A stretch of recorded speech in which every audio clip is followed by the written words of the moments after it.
हर हर महादेव भक्तों। हरतालिका तीज 2024 में कब है, चलिए जानते हैं उसके बारे में। हरतालिका तीज पर माँ पार्वती और शिवजी की मिट्टी से मूर्ति बनाकर पूजा करने का विधान है। तो आज के इस वीडियो में हम जानते हैं कि हरतालिका तीज कब मनाई जाएगी और ये मनाई जाती क्यों है। देखिए, कोई भी सुखी वैवाहिक जीवन और अखंड सौभाग्य के लिए वैवाहिक स्त्रियां जो हैं वो इस व्रत को करती हैं। इस व्रत को कुंवारी लड़कियां भी करती हैं। विवाहित स्त्रियां जो इस व्रत को करती हैं वो अपने अखंड सौभाग्य की प्राप्ति के लिए करती हैं और कुंवारी कन्याएं अपने मन चाहे जीवन साथी को पाने के लिए व्रत करती है। इस दिन महिलाएं निर्जला व्रत रखती हैं, पूरे दिन पूजा ध्यान से करके प्रदोष काल में पूजा करती हैं। हर साल हरतालिका तीज पर काफ़ी शुभ योग भी बनते हैं।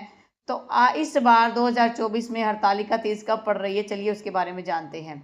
भाद्रपद मास के शुक्ल पक्ष की तृतीया तिथि जो 5 सितंबर को दोपहर 12:21 से शुरू हो रही है और जो 6 सितंबर को दोपहर 3:01 पर समाप्त होगी। ऐसे में उदय तिथि के अनुसार हरतालिका तीज 6 सितंबर 2024 शुक्रवार को मनाई जाएगी। इसका पूजा का मुहूर्त क्या है वो जानते हैं। पूजा का शुभ मुहूर्त है सुबह में 6:02 से सुबह 8:33 तक। इसकी कुल अवधि 2 घंटे 31 मिनट है। कई जगहों पर सूर्यास्त के बाद प्रदोष काल में पूजा करने का विधान है। तो बता दें कि इस दिन सूर्यास्त 6:36 पर हो रहा है, तो आप प्रदोष काल में भी इसकी पूजा कर सकते हैं। इस साल हरतालिका तीज पर रवि योग, शुक्ल योग के साथ साथ चित्रा नक्षत्र योग बन रहा है जो काफ़ी शुभ माना जा रहा है। बता दें कि इस दिन रवि योग सुबह 9:25 से लग रहा है जो अगले दिन 7 सितंबर को सुबह 6:02 पर समाप्त होगा। अब हम बात करते हैं कि हरतालिका तीज का जब व्रत रखा जाता है तो क्या कुछ विशेष नियम को हमें फॉलो करना पड़ता है।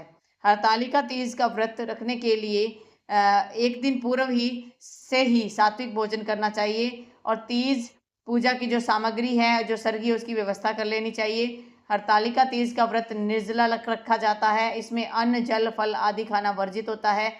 यही व्रत तीज के सूर्योदय से चतुर्थी के सूर्योदय तक रखा जाता है। 24 घंटे तक कुछ नहीं खाते हैं।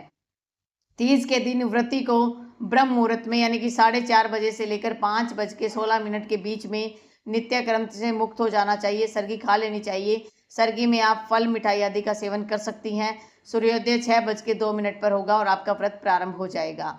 तीज पूजा में माता पार्वती, भगवान शिव और गणेश जी की मिट्टी की मूर्ति या तस्वीर का उपयोग करें। पूजा प्रदोष काल में यानी शाम को सूर्यास्त के बाद 6:36 के बाद करें तो उत्तम फल की प्राप्ति होगी। इस दिन व्रत करने वाले व्यक्ति को 16 श्रृंगार के साथ नए वस्त्र पहनना चाहिए। माता पार्वती की पूजा में पीले सिंदूर का इस्तेमाल करना चाहिए। पूजा के समय आप भी पीला सिंदूर लगाएं, यह सौभाग्य का प्रतीक माना जाता है। तीज पूजा में माता पार्वती को भी सुहाग सामग्री, लाल साड़ी, चुनरी आदि चढ़ाते हैं। हरतालिका तीज की व्रत कथा सुनते हैं, माता पार्वती और शिव जी की आरती करते हैं। पूजा समापन के बाद अपनी सास को कोई उपहार दीजिए, प्रसाद दीजिए, सुहाग सामग्री भेंट कीजिए और फिर उनसे आशीर्वाद लें। जो मन चाहे जीवन साथी के लिए व्रत कर रही हैं वे शिव जी और माता पार्वती से मनोकामना पूर्ति का आशीर्वाद लें। रात के समय में जागरण करें और फिर 7 सितंबर को सुबह में स्नान करके दैनिक पूजा करें, ब्राह्मणों को दान दक्षिणा दें और उसके बाद आप अपने व्रत को पूरा मानिए। व्रती को दोपहर के समय में सोना नहीं चाहिए। दूसरी बात कि यदि आपकी सेहत खराब है तो निर्जला व्रत न करें, अपने स्थान पर अपने पति से व्रत करवा सकती हैं। तो ये कुछ उपाय हैं, कुछ नियम हैं जो आपने इस व्रत में फॉलो करने हैं। हर हर महादेव।